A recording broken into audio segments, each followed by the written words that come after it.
ناصر الحق بالحق والهادي إلى صراط المستقيم وعلى آله حق قدره ومقداره العظيم. اللهم يا أحد صل على أحمد، اللهم يا أحد صل على محمد، اللهم يا أحد صل على محمد خليفتك يا الله يا أحد. Baik Bapak Ibu jemaah apa namanya? Bukan jemaah Isya, jemaah Isya yang diberkahi Allah. Kita masuk ke kajian hikam yang ke-11.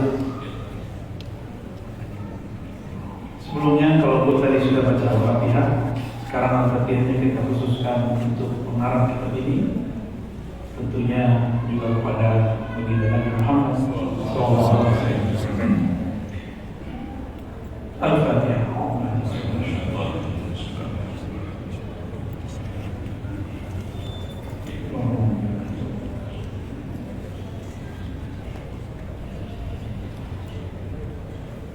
Kenapa kita kirim Fatihah untuk pengarang, untuk Nabi? Pengarang itu kan manusia, dia sudah pindah alam. Dia senang kalau dikasih hadiah atau Al-Fatihah. Bapak ketemu teman, setiap ketemu dikasih hadiah, senang. Kira-kira begitulah hadiahnya. Tahadu. Adalah engkau saling memberi hadiah, maka engkau akan saling mencintai. Dan hadiah dari saya kajian ini, ya. Ini mahal, tidak dapat dibeli. Bapak bayar berapa saya akan bayar, ya. Maka jangan pernah berpikir bisa membayar ustaz dalam honor, ya. Kalau itu untuk honor saya nggak mau datang di sini. Karena ada beberapa orang yang memilih ustaz itu dalam honor, akhirnya dia merendahkan ustaz kalau tidak sesuai dengan alatnya. Ada satu majlis saya keluar karena dia merasa sudah bayar saya, dia kemudian kata-katain saya. Tapi khusus karena yang menunggunya antusias, saya maafkan dia, saya tetap konsentrasi. Tapi besok saya nggak mau datang lagi. Ya. Ini Jakarta, ini Tangerang, ya, biasa lah macetnya, biasa orang tua. Dan seakan kita yang butuh, biasa. Ya. Jangan pernah nilai guru dengan amplop yang Bapak kasih itu, ya. Itu hina sekali. Ya.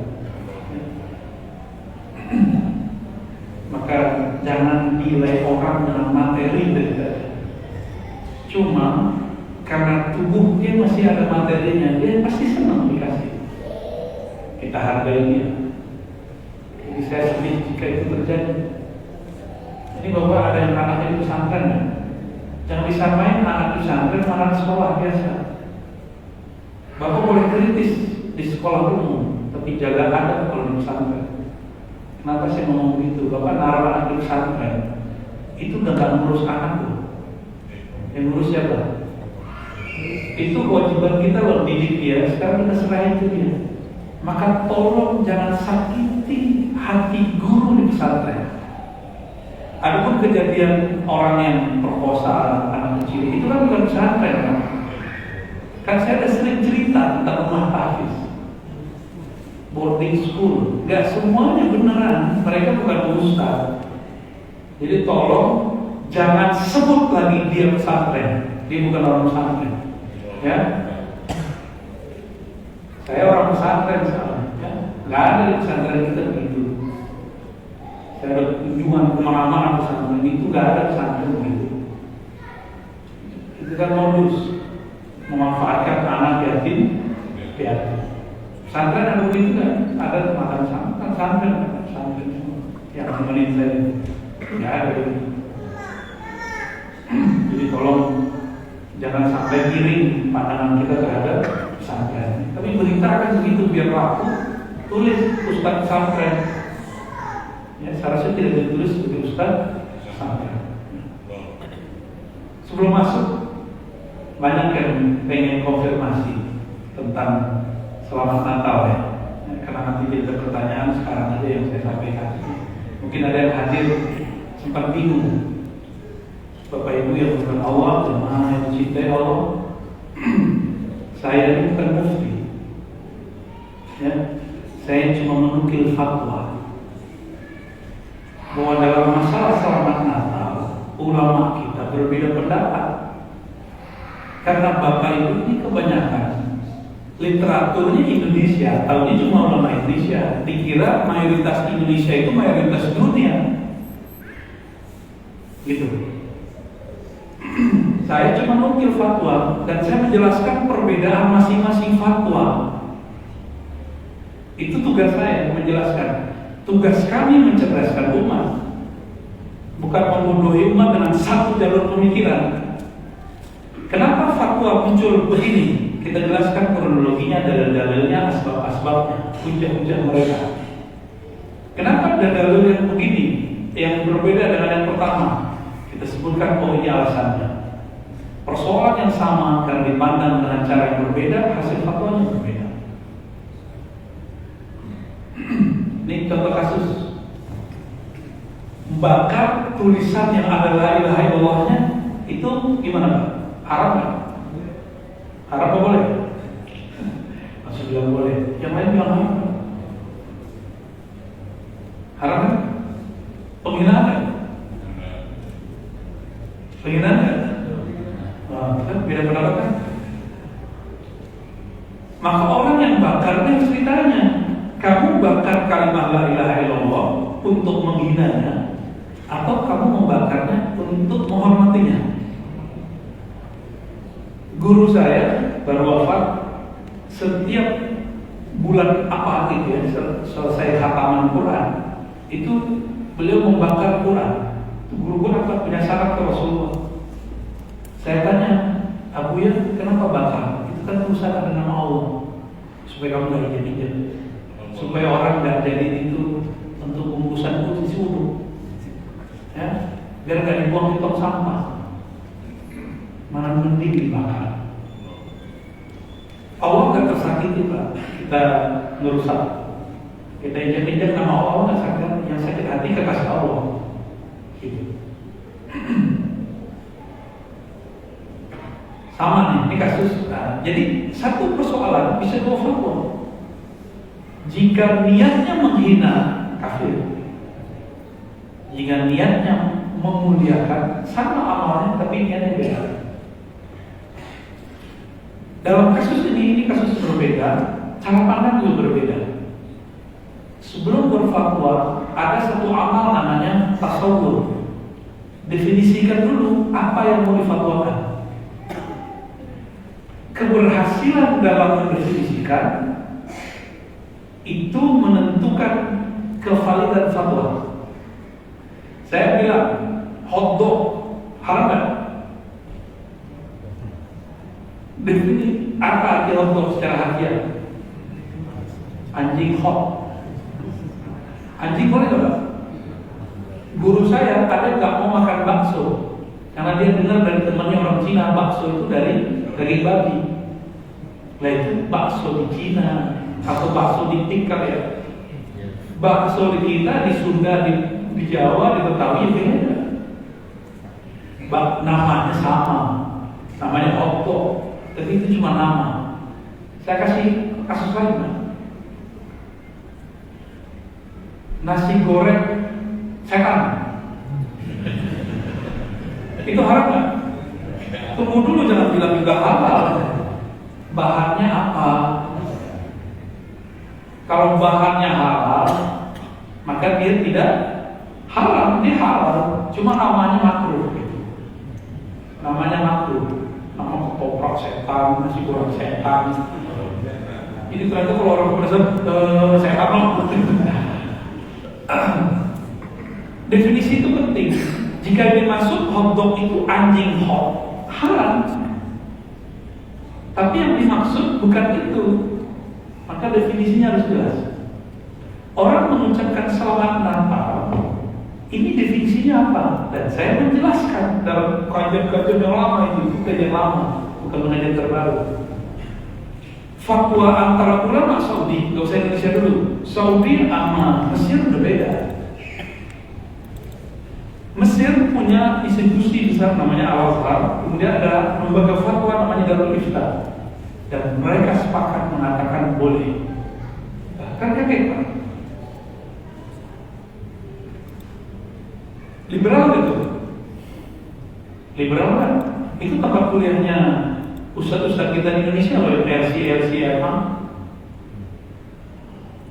Jadi kalau ada ustadz-ustadz ini bilang yang mengucapkan selamat Natal itu boleh, liberal, sesat, itu sama aja dia menyesatkan guru-guru dia. Tunggu dulu, tanya dulu definisi ente apa. Berani nggak anak murid durhaka nggak yang mengkafirkan gurunya, yang menganggap sesat gurunya? Durhaka itu, dan jangan sampai itu terjadi, nggak mungkin. Saya yakin yang FCFA yang benar-benar berguru ke ulama yang ada di Darul Ifta di Al-Azhar nggak akan ngomong begitu kalau dia punya anak, nggak bakal. Paling dia cuma mengatakan kami berbeda dengan guru kami, itu boleh. Itu. Saudi punya fatwa haram selamat Natal, benar nggak? Kita jangan terkecoh oleh halal, boleh tidak boleh itu. Boleh liberal, tidak boleh lurus. Gak begitu cara memahami fatwa. Ente pakai otak, apalah taqilu. Ya, jangan pakai emosi. Paham? Kita buka fatwanya, ternyata ada perbedaan definisi. Karena beda definisi, beda sikap, beda hasilnya. Ulama Azhar, menurut Bapak lebih tua Al-Azhar atau Saudi? Al-Azhar. Itu mereka membolehkan. Darul Ifta tidak setua Al-Azhar, tapi orangnya yang itu juga. Lebih berbeda ya. Jangan disamakan Darul Ifta dengan Al-Azhar. Darul Ifta itu kayak MUI tapi lebih resmi, kekuatan hukumnya kuat. Darul Ifta ini bisa menjadi hukum. Kalau peraturan MUI yang menjadi hukum itu cuma DSN doang. Atau DSN, Dewan Syariah Nasional. Saya nggak tahu kenapa, apakah karena lahan basah atau lahannya tak basah, saya nggak ngerti. Itu urusan orang yang wilayah. Itu bukan wilayah kita. Jangan suzon, jangan juga terlalu suzon. Ya, wakufkan. Ternyata mereka menggunakan surat Al-Mumtahanah ayat 8, 9, 10 mengenai tidak dilarang berbuat baik kepada orang-orang yang berbeda agama, berbeda keyakinan, ahli kitab kah, non-muslim kah, selama mereka tidak memusuhi kita dalam agama dan tidak mengusir. Boleh kita berbuat dan beradil. Innallaha yuhibbul muqsitin. Allah cinta orang yang beradil. Pakai ayat ini loh Pak. Jadi orang yang membolehkan pakai ayat, yang mengharamkan pakai ayat juga. Ayat mengenai syahadatuz zur. Surah apa itu? Surah Al-Furqan ya. Nah, sama-sama pakai ayat. Kita lihat tafsir Ibnu Katsir yang digunakan sebagai panduan fatwa di Saudi. Syahadatuz zur itu artinya tahiyyat tahiyyat al-adyan ghair muslimin, misalnya mengucapkan selamat hari raya terhadap agama-agama selain Islam. Itu terjemahannya. Berarti masuk ke tafsir bukan ayatnya. Penafsiran itu pasti benar atau bisa salah? Bisa salah. Orang-orang Al-Azhar dan Darul Ifta menyadari itu. Akhirnya mereka sepakat untuk tidak sepakat. Ya. Nah, MUI di Indonesia itu dulu wakil komisi fatwanya guru saya, Syekhuna Ali Mustafa Yaqub. Dan saya termasuk yang ikut ngetik dulu fatwa beliau itu. Beliau jadi buku mengenai perdebatan beliau mengkritisi guru kita juga Al-Habib Quraisy. Habib itu Pak, ya, nggak boleh beda-beda Habib. Ya, dua-duanya mereka ini ulama, ini Habib, ini Habib, ini Habib. Ya. Al-Habib Quraisy, beliau kena S1, S2, S3 tafsir di Al-Azhar, sangat mengerti perbedaan tafsir. Dan beliau cenderung kepada fatwa guru-gurunya di Al-Azhar bahwa itu boleh. Alasannya ini bukan persoalan tauhid, ini persoalan muamalah. Mereka sangat mengerti mana wilayah tauhid, mana wilayah muamalah. Tapi guru saya yang saya tawati hadis kepada beliau, Allah yarham Syekhuna Ali Mustafa, itu cenderung kepada guru-guru beliau yang di Saudi. Karena beliau memandang ini persoalan akidah, maka haram mengucapkan selamat Natal. Saya termasuk dulu yang mengkritisi Al-Habib Turasyah bertahun-tahun, tapi saya belum pernah baca fatwa beliau. Lalu kemudian setelah Allah yarham Syekhuna Ali Mustafa wafat 2016, saya mulai coba baca. Ternyata ada kronologis. Lalu kita rujuk bandingkan fatwa Lajnah Al-Ifta di Saudi, Darul Ifta di Mesir. Oh, ternyata rujukan fatwa orang guru kita berdua ini beda. Mereka sama-sama merujuk kepada guru-gurunya di Timur Tengah dengan cara yang berbeda. Masalahnya umat siap yang berbeda. Saya nggak ada urusan Pak, saya nggak takut dengan mayoritas dan saya juga nggak pengen menjadi orang yang membela minoritas tanpa sebab. Saya gitu. Saya orang yang merdeka, nggak terikat dengan fatwa-fatwa. Kalau saya lihat ini rasional, hujahnya kuat, maka saya bela. Jika ini sama-sama kuat, kita jelaskan dua-duanya. Dan di penjelasan saya sebelum-sebelumnya, Selamat Natal itu antara yang membolehkan tidak membolehkan, saya cuma menjelaskan dan memberikan opsi. Ini bukan masalah ulama lurus dan tidak lurus, ya. Janganlah antum ini berguru ini kok ngikutin nafsu sendiri. Beda dengan nafsu kita serang. Murid kasih namanya. Jangan cocok, diposting-posting, dipotong-potong videonya, diambil yang menguntungkan. Giliran nggak cocok, dihaplik-haplik. Ya, makanya nggak sukses-sukses ngajinya. Karena berguru sesuai nafsu sendiri, antum aja jadi kiainya. Ya. Posting video sendiri kan, tapi posting orangnya kan. Tapi ya begitulah, ini zaman seperti itu. Zaman seperti itu, saya tidak ingin umat itu cuma satu model pemikiran. Mereka harus paham perbedaan. Yang Saudi, saya mau tanya. Al-Azhar, yang mayoritasnya mana yang mayoritas? Kita karena tahunya ulama Indonesia, kita kira yang mayoritas mengharamkannya. Kita nggak tahu kalau mayoritas di luar sana. Itu. Dan Habib Fulan, ya, Habib ideologi dan Habib Fulan, berbeda Habib Fulan. Agama ini bukan ikut-ikutan Habib, agama ini paham dari itu. Nah, kalau sudah paham ini, kita kemudian memberikan opsi. Kalau Bapak bukan seorang pejabat, bukan seorang direktur, bukan seorang pimpinan institusi, maka fatwa MUI atau fatwa Saudi Al-Quran bukanlah sunnah. Fatwa itu produk ulama. Ulama tidaklah maksum. Ulama bisa salah, bisa benar. Ya, penjelasan saya bisa salah, bisa benar. Tapi kira-kira itu kronologisnya. Ya, jadi dulu saya kiblatnya adalah fatwa Saudi. Sekarang tidak terikat dengan dua fatwa itu. Yang fatwa Saudi itu yang masuk ke MUI, gitu. Sedangkan fatwa yang dari Ifta dan Mesir kurang dipertimbangkan di situ. Barangkali ulama kita di MUI punya pertimbangan lain. Wallahu a'lam bishawab. Tapi seharusnya juga menjelaskan perbedaan ini. Ya. Harus menjelaskan, cerdaskan umat, kan majelis ulama. Ya. Nah, ulama kan orang alim, orang pinter. Bukan orang majelis juhala kan.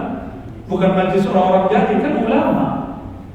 Kalau ulama ya seharusnya memintakan umat. Sepakat kan? Ya.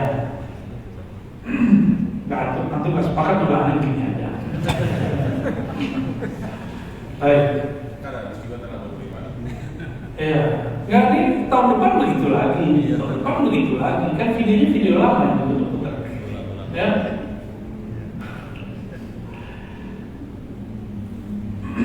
Jadi kesimpulannya apa? Jika fatwa ini kronologisnya adalah bab tauhid, maka selamat Natal haram. Jika kronologisnya background pemikirannya adalah bab muamalah, tidak bersinggungan dengan bab tauhid, selamat Natal itu tidak haram, karena inilah pandangan ulama Darul Islam dan Al-Azhar. Saya boleh menantang, ya. Jadi kan ada yang mempersoalkan ini. Lah guru ente di Al-Azhar, guru ente di Darul Islam bilang apa boleh. Terus ente merasa yang mengatakan boleh itu liberal, yang mengatakan boleh itu sesat. Seolah ada tentang guru. Ya. Jelaskan dulu. Jika selamat Natalnya berdasarkan tauhid, maka orang ini bermasalah akidahnya. Berarti sama dengan mengatakan selamat Isa anak Tuhan. Itu bahaya kan? Itu bahaya. Mulai paham ya? Semoga tidak tambah bingung, tapi tambah cerdas. Orang cerdas itu yang paling mengerti perbedaan. Orang jahil itu yang maunya benar sendiri. Slogannya pokoknya, kalau udah begitu udah fa'arid anil jahili, berpalinglah dari orang yang jahil. Saya husnuzon yang hadir mengerti apa yang saya sampaikan. Amin ucap amat. Ya, baik. Bismillahirrahmanirrahim. Bisana dalam tafsir Imam Al-Billah dan Allah sekali dari kata Rasulullah SAW. Udfun, atau ada yang baca infin, ayatfunu, karena yadfin. Udfun wujudaka fi ardil khulud. Ini temanya tentang jangan viral sebelum makan. Jangan ceramah sebelum alim. Jangan ingin egomu, kepintaranmu, sok pinter, sok hebatmu, fi ardil khumul, di tanah yang sangat dalam. Bukan sangat, jadi tanah dalam, gitu. Tanah khumus. Kenapa? Fama nabata mimma lam yudfan lam la yatimu nataju. Sesuatu yang tumbuh, biji pohon, contohnya jagung, atau yang paling gampang tumbuh itu jeruk. Itu biji kalau nggak ditancap ke bawah, maka akarnya tidak tunggal, maka dia tidak sempurna berkembangnya. Coba Pak, yang pernah iseng, kan ini kan orang kampung semua sekarang jadi orang kota. Dulu orang kampung kan sama kita. Saya masa kecil dulu suka nanam-nanam padi sama jagung, senang sekali. Sama ini singkong, macam-macam ini Pak. Ada singkong ini lucu, itu batangnya bisa tumbuh, bahkan kalau kita taruh di atas. Benar ya? Kita taruh di atas paving ini tumbuh, tapi dia ada buahnya nggak nanti? Nggak ada. Dia pengen nongol duluan sebelum saatnya. Dia hidup, daunnya ada, tapi hasilnya tidak ada. Jagung, saya sering nanam jagung dulu ya, karena tanah Indonesia ini, tanah Nusantara ya, itu subur sekali. Jagung kita eksperimen. Kalau anak sekarang kan eksperimennya Mentos, ya, Coca-Cola. Eksperimen beli Coca-Cola gede, Mentos gede, dicampurin. Ternyata kita intip nonton YouTube ya. Kalau kita kan dulu eksperimennya biji-biji, ya, eksperimennya sama ular, dulu mentang-mentang sama ular, sama anjing gila, sama babi di hutan. Kita main-main dulu begitu, di sawah, melintang, kejar-kejaran sama ular apa namanya, ular sawah itu. Wah seru banget masa kecil ya, bahagia gitu. Karena sekarang nih eksperimennya nggak seru. Kita tanamlah beberapa biji di samping rumah. Ada 7 kita tanam. Beberapa kita tebang. Apa yang terjadi? 2 bulan setelah itu sama-sama tumbuh, sama-sama keluar buahnya, sama kumisnya. Tapi yang kita tancap nggak saya Pak, karena itu bekas peternakan jadi banyak pupuknya di bawah. Tumbuh, buahnya gemuk dan akarnya kuat. Kita tarik-tarik nggak bisa. Sedangkan yang di samping sini dia tumbuh juga, buahnya juga ada, tapi kurus, daunnya juga kecil. Kita tarik-tarik ini langsung lepas. Maksudnya apa? Jika biji keilmuan, biji ego, biji eksistensi ini ada dalam diri kita semua, tidak pernah ditekan. Yang menekan di guru. Guru itu dialah yang membentuk murid, maka ditekan. Sesekali diberi iko, sekali diberi tugas, disuruh baca, diberi PR, dikasih kemudian kewajiban-kewajiban ini dan itu, supaya dia terbenam. Agar apa? Semakin dia terbenam, jika terbenamnya pas, jadi nggak boleh terlalu dalam juga, nanti nggak tumbuh-tumbuh, membusuk di dalam. Maka menghukumi, memberi tugas kepada murid tidak boleh berlebihan juga, harus disesuaikan dengan kemampuan dia. Terkurang diberi dia akan karena anak-anaknya akan saya ini pengalaman Pak. Pernah diberi Allah anugerah memori fotografik, tahu? Sekali lihat langsung hafal, dan itu lebih dari 3 tahun lamanya. Maka belajar kitab itu saya cukup sekali lihat, dengerin orang menerjemah. Sehari itu kita dengerin ada sekitar 30-50 lembar diterjemahkan oleh guru yang berbeda-beda. Dan saya cukup ingat lihat sekali, kemampuan itu sudah mulai hilang, ya. Bertambah umur, berkurang. Cukup ingat, cukup lihat, bahkan saya cukup ingat guru saya, semuanya saya bisa ulang. Gitu, bisa kita lulus ulang. Akhirnya di beberapa saat karena guru sudah lupa, dia nanya saya, artinya apa? Besok begitu lagi. Saya seharusnya belum berhak ditanya, tapi ditanya keseringan. Apa yang terjadi dalam diri? Saya merasa jemaah. Kelas ini kalau nggak ada guru nggak jadi. Guru ini kalau nggak belajar sama saya, nggak bisa ngajar. Muncul lah hal-hal seperti itu. Ini pengalaman saya. Makanya gaya-gaya sombongnya masih ada dikit di alis saya. Bekas-bekasnya masih ada. Sekarang itu kita jadikan sebagai alat, bukan kita jadikan sebagai inti. Boleh digunakan di saat tertentu, ya, boleh digunakan setiap hari. Jadi jangan puji murid setiap saat, jangan beri apresiasi dia setiap saat. Sesekali harus kita kasih hukumannya, sesekali harus kita kerdilkan dia, sehingga dia kemudian kuat bantingannya. Coba orang-orang yang sering diberikan ujian, sering diberikan semacam percobaan-percobaan, dia akan lebih berkembang daripada anak-anak yang dimanjain, benar gak? Beda umur, beda hukuman, beda murid, beda hukuman, gak boleh dipukul rata. Tapi formulasinya beda. Intinya targetnya sama. Di sini dibutuhkan kesadaran seorang guru melihat perkembangan itu. Saya ini guru, Pak. Saya juga dosen. Kan dosen dan guru sama aja, beda cuma tempat aja. Di pesantren kita ngajar, di ma'had, di kampus kita ngajar. Saya ngajar dari S1 sampai S3, obesnya dari S3. Itu beda. Saya bisa ngomong kitab-kitab berat di depan mahasiswa yang S2, S3, S1 langsung pada ngantuk-ngantuk separuh, Pak, bego-bego separuh. Ini bapak ini ngomong apa? Saya ngeliatin bapaknya aja. Iya, itu kejadian.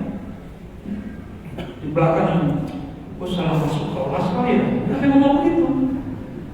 Ngomong ke temannya apa seperti kita ya salah.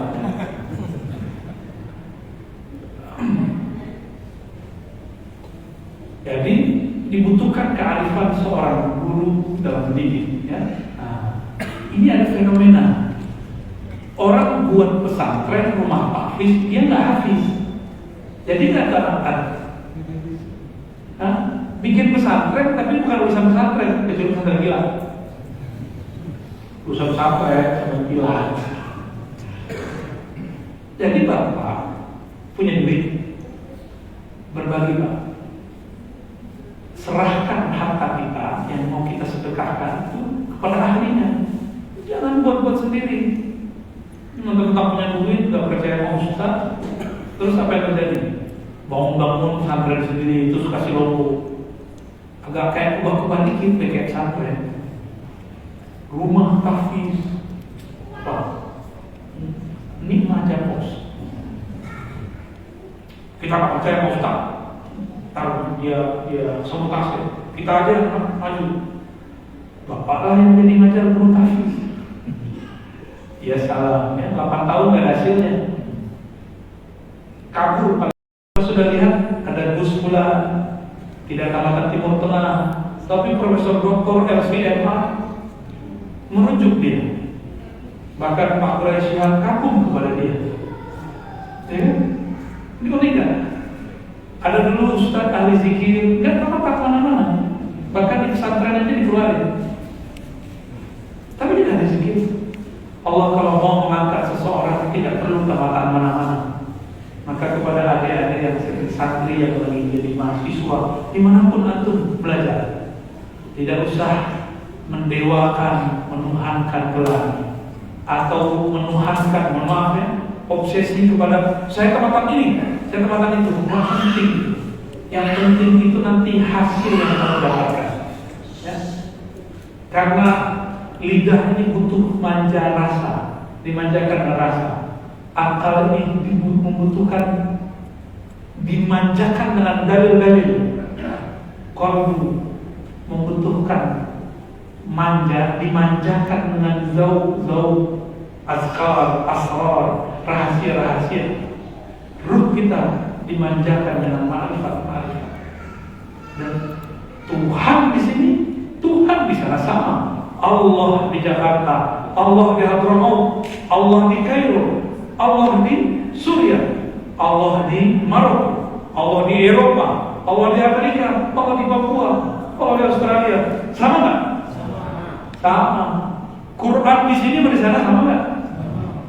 Sama semua. Kok Nahum Sorof yang di sini di sana sama nggak? Sama semua. Lihat. Bahmun karismatik di mana? Dia sudah alim sebelum berangkat ke Mekah. Masih ingat Gus Dur keluar dari Al-Azhar pindah ke Irak. Apa kata beliau? Kan temannya Gus Mus. Kita begitu mau bodoh khatam. Pindah ke Irak.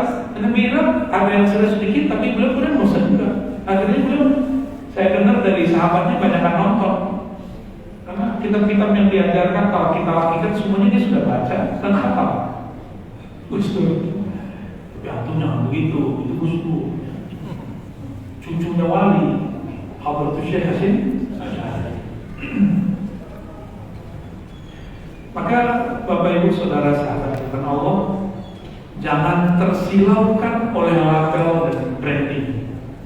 Ya, yang penting adalah intinya. Tadi saya ulang, lidah dimanjakan dengan rasa. Maka kita antri di rumah makan, meskipun jelek, yang penting rasanya enak. Telinga dimanjakan dengan kemerduan suara. Maka kita senang menunggu ada ustaz pula mengimami kita. Benar kan? Karena telinga ini ingin dimanjakan dengan suara yang indah. Maka kita senang dengan suara optik, suara raihan.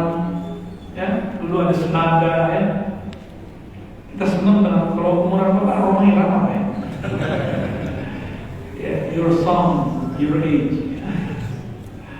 Umurmu tergantung musikmu. Artisnya siapa ya? Umurnya dia. Minggu ya sama aja. Ini apa coba? Senangnya apa coba? Rel.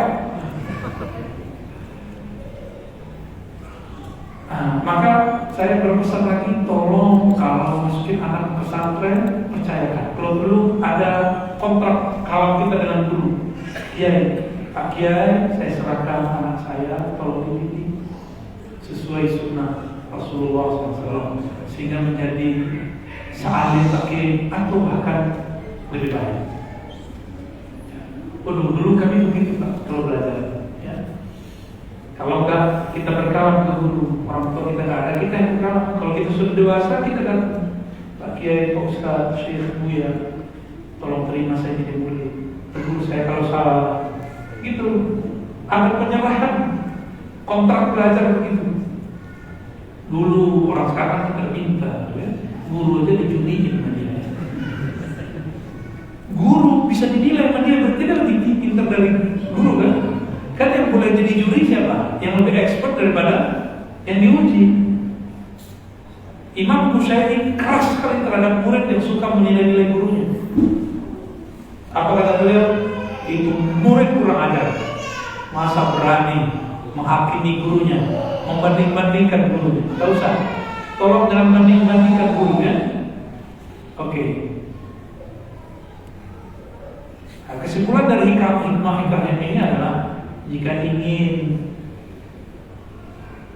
menjadi hebat, menjadi terkenal, tampil, jangan terburu-buru. Ya, belajar dulu.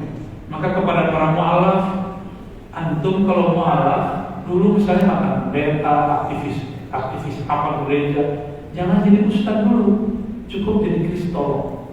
Jangan jadi ustaz. Ente jadi pendeta aja di sekolahnya, masa jadi ustaz langsung gitu. Memang enak sih orang Islam. Jadi ustaz di Muslim, orang Islam di Indonesia, udah gampang sekali. Bapak ganti casing aja Pak. Pakai gamis, pakai serban atau kopiah, juga panjang dikit. Nah, assalamualaikumnya bahasa ini. Assalamualaikum warahmatullahi wabarakatuh. Masa itu sudah selesai Pak dengan wafatnya Allah yarham Kiai Zainuddin. Masa retorika suara sudah lewat. Sekarang orang sudah tambah maju lagi. Di masa Kiai Zainuddin, orang soleh itu ditandai dengan suka ngaji dengerin ceramah beliau. Maka banyaklah Kiai Ustaz menirukan suara beliau, benar nggak? Lo yang cocok begitu kan Zainuddin doang Pak.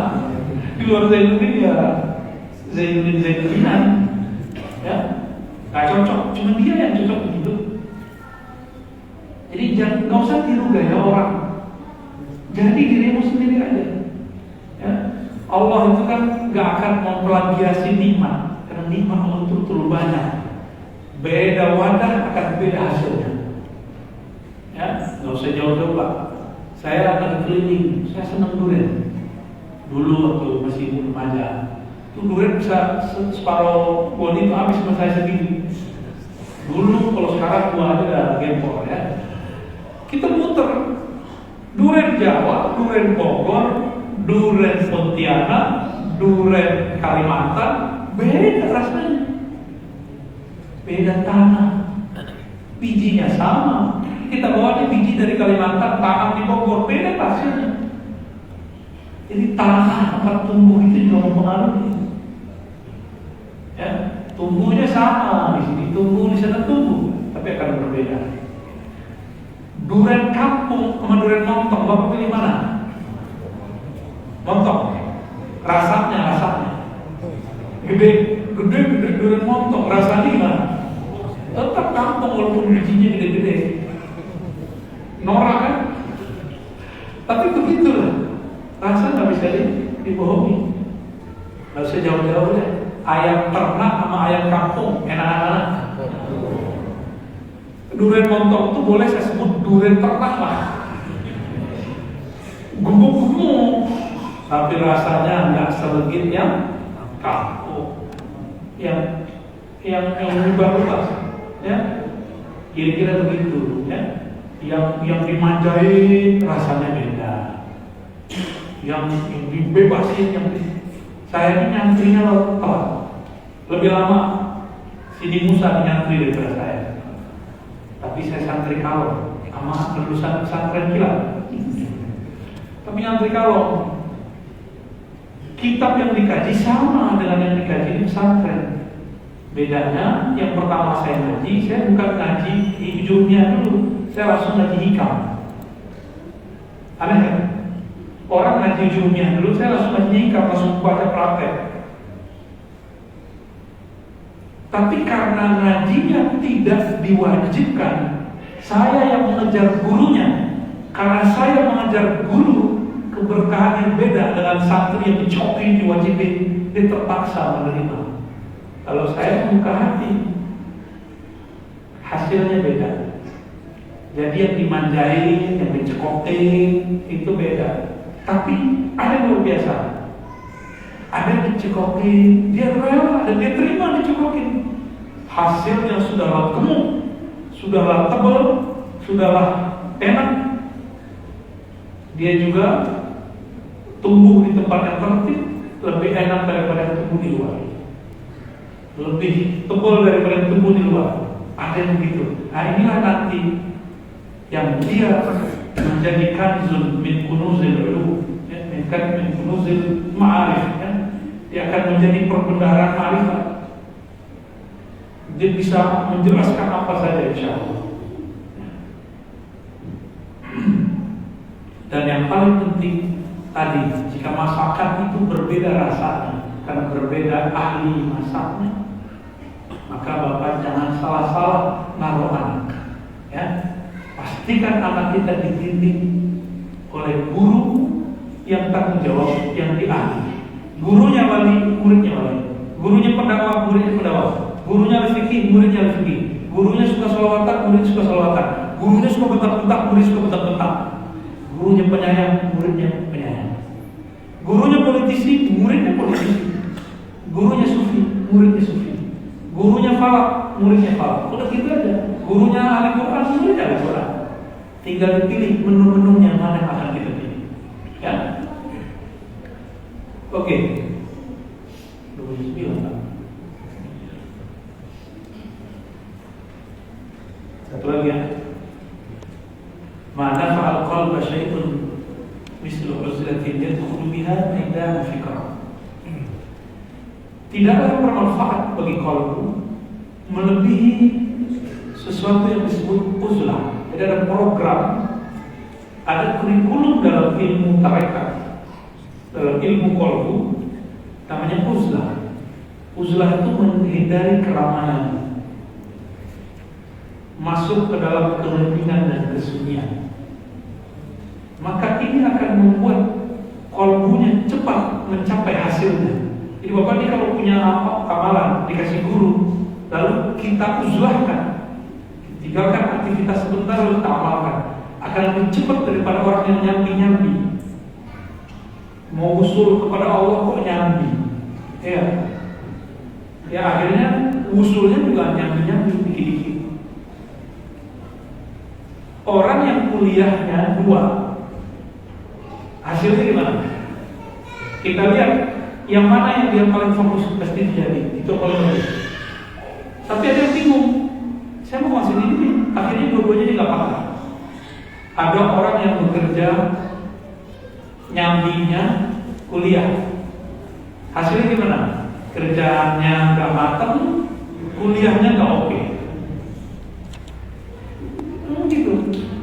Maka saya waktu S1 dulu, saya minta tolong kepada ayah saya. Ayah saya kan dulu saya jadi mertua. Mau jadi mertua atau guru ngaji lah, atau ngajar di sekolah mana lah, biar nggak usah nyusahin orang tua. Saya cuma bilang, Pak, izinkan saya dapat beasiswa 4 tahun, habis itu saya tanya saya balik. Loh kenapa? Saya melihat ada orang yang nyambi-nyambi, dia nggak jadi apa-apa, di sini nanggung, di sini nanggung. Jadi kaya enggak, jadi alim enggak. Terus gimana? Tahu deh. Ternyata beliau mengiyakan. Tahu nggak Bapak? Bapak saya cuma PNS dengan pangkatnya terlalu biasa. Beliau nggak kasih tahu. Ternyata kalau PNS kalau udah mendadak gimana? SK keluar, terus datang ke. Nah, Bapak sudah tahu. Dan saya nggak pernah dikasih tahu kecuali setelah saya tahu. Melihat kitab-kitab banyak, beliau nangis. Saya tanya Quran, itu kamu kuliah semuanya duit pinjaman. Ya. Wah, di situ saya nggak berani lagi untuk S2 minta tolong. Ya berani. Cuma hasilnya apa? 4 tahun, lebih kurang saya 3,5 tahun, sehari-hari itu cuma buku. Padahal sekarang kalau mau ngajar nggak perlu persiapan, alhamdulillah. Tinggal ingat-ingat sebentar langsung keluar. Ya, cukup ingat dulu saya baca ini. Di kampus dikasih materi apa aja. Selain ada beberapa materi, 3 mata kuliah saya kalau mau ngajar. Ya, di bidang itu. Maka saya siap. Karena itu baca-baca kita yang lama. Jadi kita dulu nabungnya apa? Ditantang orang yang bagian itu ya nggak takut. Bapak nabung duit. Terus ditantang orang masalah ekonomi, tersinggung kita Pak. Benar nggak? Lu beli, gue jual akhirnya. Lu jual, gue beli. Balik ya. Kira-kira begitu. Jika anak kuliah kalau mau nulis skripsi butuh konsentrasi, dia harus dijauhkan dari handphone, dia harus dijauhkan daripada game supaya apa? Fokus. Kok giliran tesis skripsi kolom nggak begitu? Kita ini kurang adil. Nulis skripsi butuh konsentrasi, butuh kesunyian. Bahasa Arabnya uzlah. Untuk apa uzlah? Untuk konsentrasi. Uzlah bersunyi menyepi untuk konsentrasi. Jika untuk hal gelar-gelar akliyah, gelar-gelar duniawi, gelar-gelar kampus, kita kemudian menghabiskan uang untuk bisa nyepi, kadang-kadang nyewa villa di mana, nyewa hotel. Kawan-kawan kita begitu Pak, nggak bisa dikonsentrasi, dia harus masuk hotel dulu, dia masuk ke villa dulu. Bahkan beberapa teman-teman kita harus ke Bali dulu deh. Ya gaya bener deh. Ada yang harus ke Eropa dulu ya. Pusing gua, jalan dulu aku deh. Pulang-pulang tambah pusing. Ada yang begitu. Dia mau bayar mahal untuk mendapatkan kesunyian supaya konsentrasi. Kenapa kita nggak mau bayar mahal untuk mendapatkan kesunyian kolom? Kita nggak adil kepada Allah. Ya. Kita untuk dapat gelar sarjana ini, sarjana itu, mau bayar, bayar. Udah bayar, kan kita bodoh banget. Udah bayar, dikata-katain, kita tulis dikata-katain. Enggak. Disuruh-suruh baik, benerin. Udah bayar sendiri, terus tulis sendiri, dikata-katain lagi, disuruh benerin sendiri. Mau kita ya? Hebat ya manusia. Kok mau? Karena kita ada tujuan. Aku ingin dapat gelar. Jujur aja Pak. Aku ingin dapat gelar. Biar namanya nambah. Biar tambah berat. Di depannya ada KLM.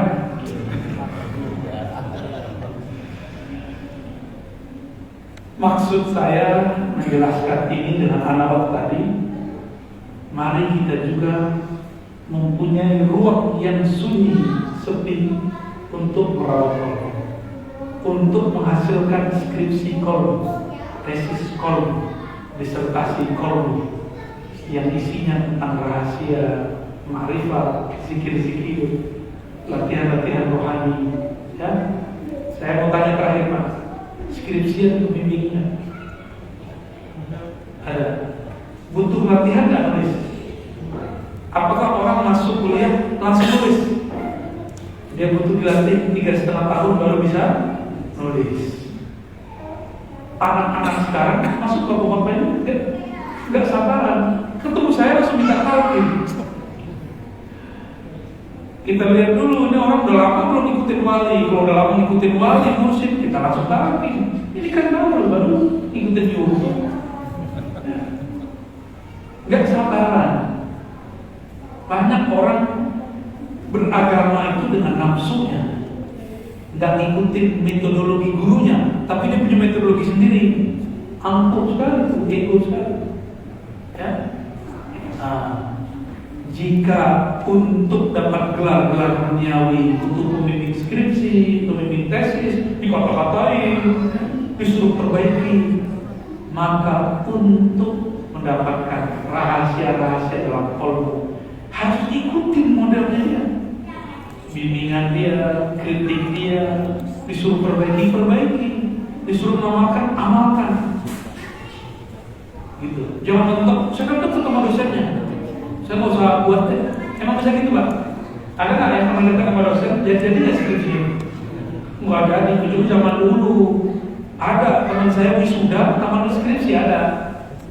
Karena dulu yang nulisin jurnalnya si dosen dia. Jadi udah kamu tamat aja, saya jamin ini isi semua. Dulu kan belum input manual, masih bisa input secara manual. Sederhana gitu. Pembimbing akal kok ada, kok bisa terima? Kenapa nggak mau ada pembimbing kolbu, pembimbing rohani? Temui mereka, berburu dengan mereka, terima dikata-katain mereka, terima kalau disuruh mereka sesuatu beramal. Ya, semoga kita semua segera masuk ke dalam maidan fikrah, ranah fikrah, ranah tafakkur, ranah tazakkur. Amin ya rabbal alamin. Ala azani wa kulli salih al-Fatihah.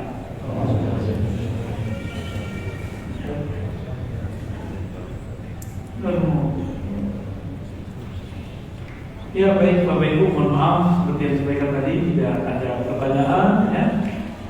Nggak usah selamat juga karena saya langsung jalan ya. Assalamualaikum warahmatullahi wabarakatuh.